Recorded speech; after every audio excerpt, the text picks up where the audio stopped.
जीवित होकर के 10 नाम पूछ ले महाराज सुखदेव जी कहने लगे, हे राजन परीक्षित, पहले तो तक्षक नाग जीवित होकर के दसेगा नहीं और 10 भी लेगा तो इस अधोगति में नहीं जीना पड़ेगा। तुम्हारी मृत्यु भी अगर हो जाएगी तो इस अधोगति में नहीं जीना पड़ेगा, तुम सीधे स्वर्ग धाम के लिए चले जाएगा। बैठे हैं महाराज, कहने लगे, हे राजा परीक्षित, विदर्भ देश के रहने वाले महाराज भीष्म और उनके घर में एक बड़ी सुंदर सी बेटी पैदा हुई। महाराज कैसे राजा हैं, बड़े प्रतापी राजा हैं महाराज भीष्म। जब बेटी पैदा हुई घर में तो आंगन में खुशियां छा गई हैं और देव ऋषि नारद का आगमन हुआ है। उस शुभ घड़ी पर तो भीष्म कहने लगे, महाराज बड़े अच्छे अवसर पर आप आना हुआ और हमारे घर में एक बेटी सुंदर सी पैदा हुई है, उसका नामकरण संस्कार कर दीजिए। महाराज जैसे ही देव ऋषि नारद बैठे हैं ऊंचे सिंहासन पर और कहा कि भीष्म बोले, हमारी बेटी का हाथ देख लो और उस बेटी का देखो विवाह कब होगा, किसके साथ होगा। तो महाराज देव ऋषि नारद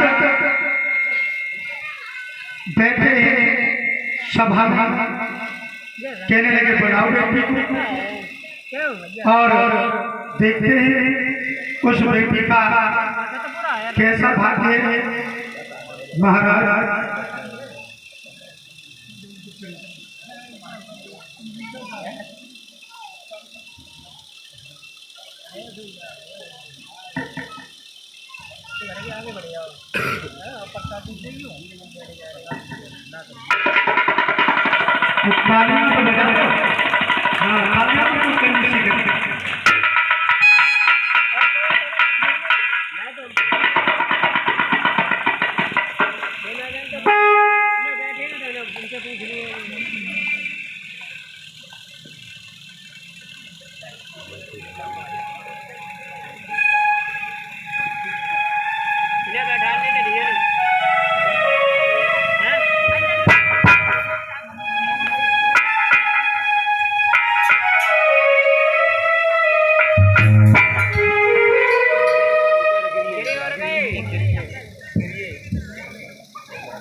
और इसी बीच में ये हमारा भाई मामा जी का सुपुत्र आदित्य राजपूत, हमारे मामा जी जिलेदार राजपूत, उनकी तरफ से ये पुष्पों का हार और एक पगड़ी पहना करके सम्मान कर रहे हैं, 51 रुपए दे करके और वस्त्र भेंट कर रहे हैं।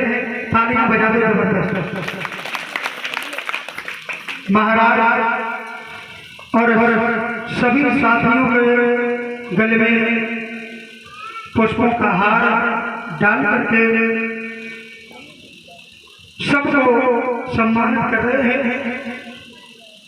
भगवान से विनती है कि इनके घर में धन दान की कमी न हो और माँ लक्ष्मी की कृपा बनी रहे, कुबेर भंडार भरते रहे, धर्म के आगे ऐसे हाथ भरते रहे। बोलिए गोविंद भगवान की। देखते हैं आदित्य के लिए 2 शब्द।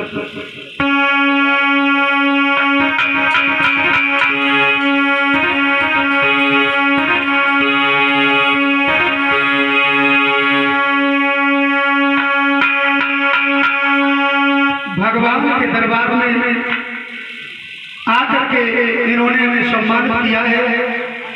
प्रभु से विनती है कि जहाँ भी ये जाए ऐसे इनका सम्मान होता रहे।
भगवान की जय। आगे देखते हैं महाराज भीष्म के घर में सुंदर सी बेटी ने जब जन्म लिया तो देव ऋषि नारद जब बैठे कि महाराज देख लो हमारी बेटी के हाथ को इसके दिल के साथ देखो कैसे है।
देव ऋषि नारद ने जैसे ही उस देखी और बेटे का नाम रुक्मिणी रखा और एक वचन और दे दिया कि इसकी बेटी कोई साधारण बेटी नहीं है। महाराज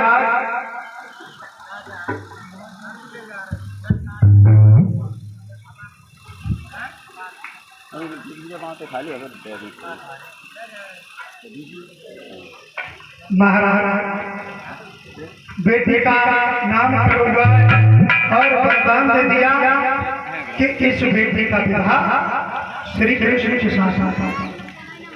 महाराज भीष्म बड़े खुश होने लगे, कहने लगे कि भगवान श्री कृष्ण हमारे दामाद बन करके आएंगे तो इस आंगन की क्या ज्यादा होगी।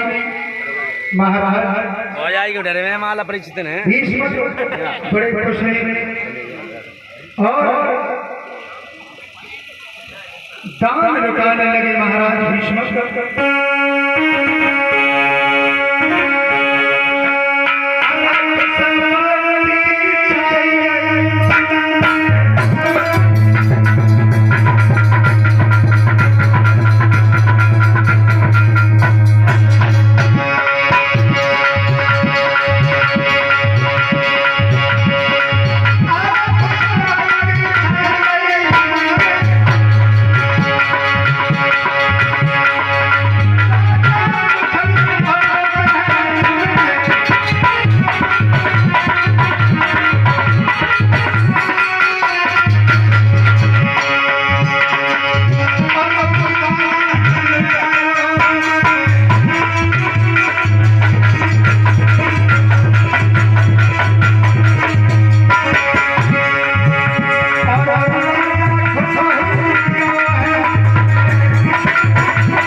भीष्म इधर धीरे धीरे श्यामी होने लगी। एक दिन का समय है। महाराज एक ब्राह्मण देव उनके दरवाजे से गुजर रहे हैं और कुछ गुनगुनाते हुए जा रहे हैं। क्या गुनगुना रहे हैं कि उस ब्रज भूमि में हुआ है अवतार कन्हैया का।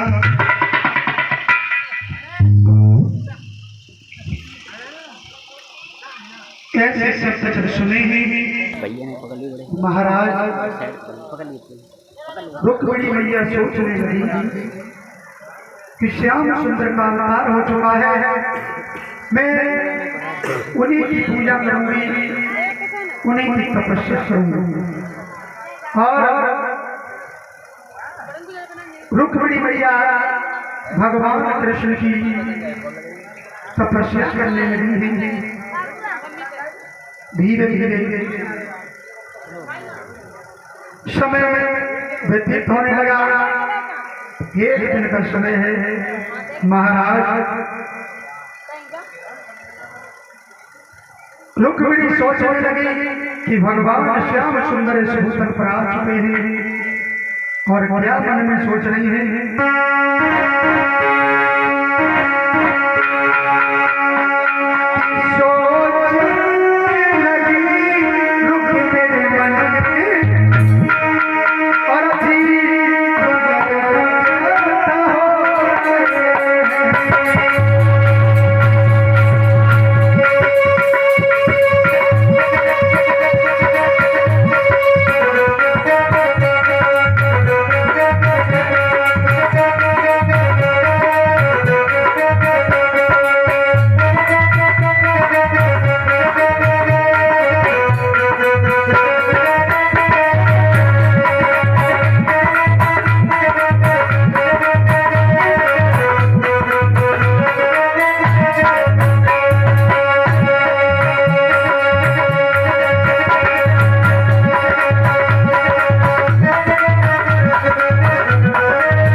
मैया रुक्मिणी सोचने लगी कि भगवान श्याम सुंदर विराज रहे हैं और हम इधर।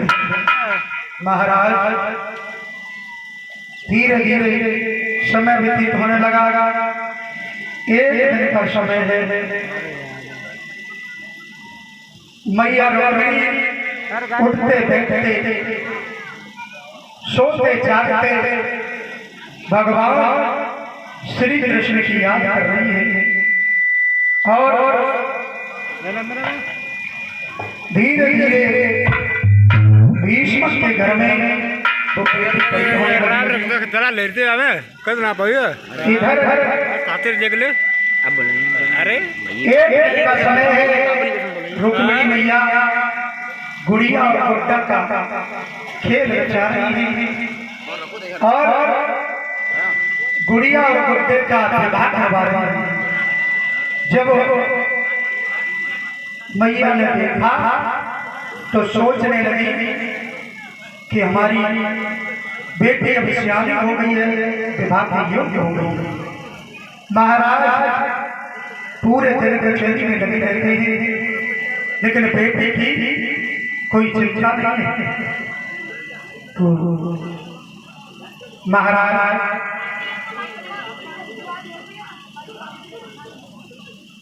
सोचने लगे हैं मैया